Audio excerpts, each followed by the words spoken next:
Hey y'all, and welcome to the 7th edition of the Birmingham Real Estate Update COVID-19 edition. We are staying up to date each week on what happens in the Birmingham real estate market as a result of this economic shutdown we're seeing. How's it affecting prices? How's it affecting the volume of transactions and the supply and demand in the market? We've got this week's data. We've got all the numbers from April. We can kind of take a look at that whole month and how prices were affected and compare it to the previous April. And then we've got just a little bit of stimulus updates on the economic stimulus that are available. It's kind of a light week for that. There should be more coming up in the near future. My name is Rob Drum. I'm an associate broker at eXp Realty here in Birmingham, and I'll put my contact info in the description of this video. If you want to reach out to me about anything I mentioned, anything you want to talk about. But let's get into the numbers. So this week we had 441 on number of closings, and that compares to the same week last year. We had 626. Again, these numbers are going to change a little bit when we go back and look at them next week. So last week we saw 345 at this point, and then when I went back today and looked at them, the number had been revised upward to 421, so that compares to 573, roughly 80% of last year's numbers, which is kind of, if you watched last week's video, that's what we've been seeing for this whole period. Is volume is down about 20% or so from where it was last year. And then we also are keeping track of cash transactions. That turned out to be less interesting than I thought it would be when I started this. So really, we're actually doing less of our transactions that closed are cash. I thought it would be more. And so that's what we're kind of seeing there. Every week I take a snapshot of the active listings in the market. There's 4,180 active listings. And there's 3,105 contingent properties that are under contract, pending. And there's really not much of a trend this entire time. These numbers are holding pretty steady. As you'll see in just a second, there's some slight changes, but as far as what's available and pending on the market, we're holding up. So here are the numbers for April that I wanted to get into, and there are some interesting things happening. If you look at all of these weeks kind of stacked up, combined for a month, you see a pretty significant amount less listings, 28.76% less listings. That is, we're looking at about 800 less houses listed this April versus last April. As far as the number of properties sold, we're looking at a total of about 300 less. So that number is down 16.19%. So we're looking at less listings, less volumes of properties sold. And then I found something, the average sale price was up 2.89, and that number is lower than we've been seeing. And this is something that I think is going on in the numbers. So I don't think we're seeing a deceleration of price appreciation. I don't think prices are slowing down or going down or anything like that, but I do think that the average sale price was affected by a lack of sales in the higher kind of echelon of home property values. So let's just say houses above 500,000 are not selling as much right now. There weren't as many this April as there were last April.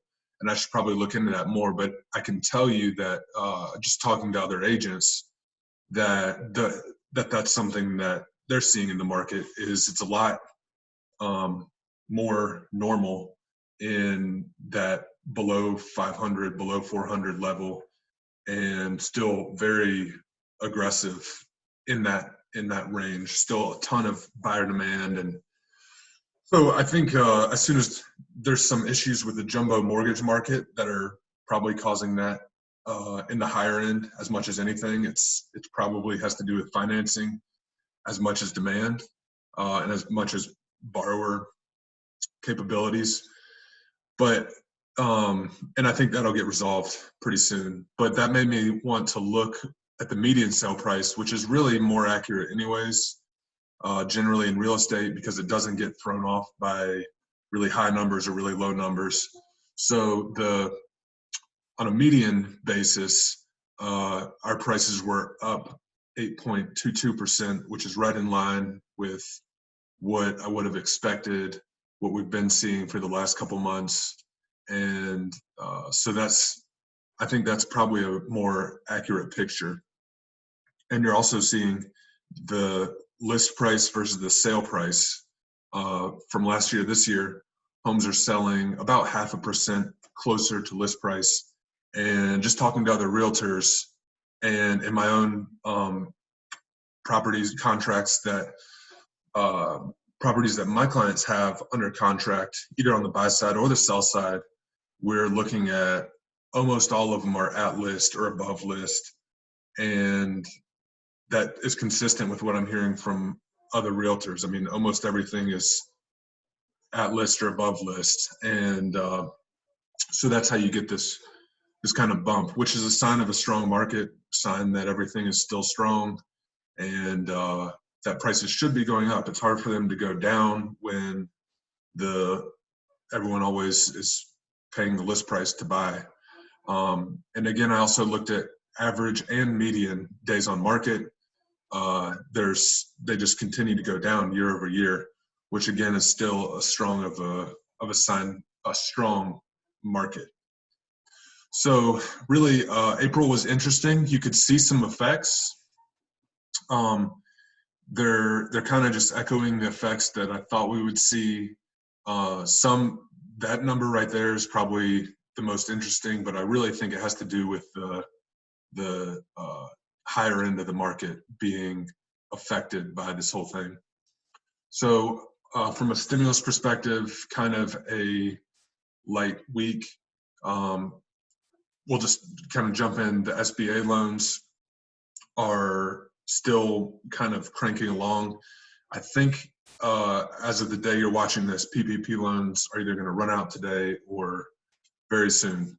So you definitely want to get on that if you have not already. It's very available for 1099 contractors, self-employed, business people. It's very broad range of people that is open to. They came out and clarified that they want forgiveness. I mean, the whole point of this was to give money and have it be used for payroll, but it's not supposed to end up as a loan in the end. It's really supposed to be forgiven. So that's what they're going to push for it to. They want it to be forgiven. They don't want to stick you with a big loan or anything like that. So definitely look into that. And I've probably sent 7 or 8 people to my banker. He did mine really fast, did a great job, got all the documentation. So, and once he had the documentation, got it approved within a couple hours. So he's really on top of these. If you want me to introduce you, I can do that. Idle, this portal is like partially back open. You're supposed to only apply if you're in agriculture, is what I've heard. And but they may open it back up to everyone pretty soon. I heard a lot of people have gotten their $1,000 grant payment from the idle loans, and so that's good. I don't know when it will open back up, what it'll look like. There's a lot up in the air there. But the other thing that is kind of on deck here is the CARES Act 2 second round of stimulus. They're talking about another round of PPP loans funding. They're talking about more stimulus checks. If a lot of people have already gotten their first kind of round of economic support checks. So they're talking about a lot of different things in this second round of stimulus, and a lot of things that could be good for all of us. So I will keep an eye on that and report once they come out with what that's going to actually look like. And y'all subscribe to my channel on YouTube. I'm going to keep doing this. I'm going to keep on top of the market and on top of the stimulus events, everything that can hopefully help you out with this COVID-19 crisis. And I will see you next week.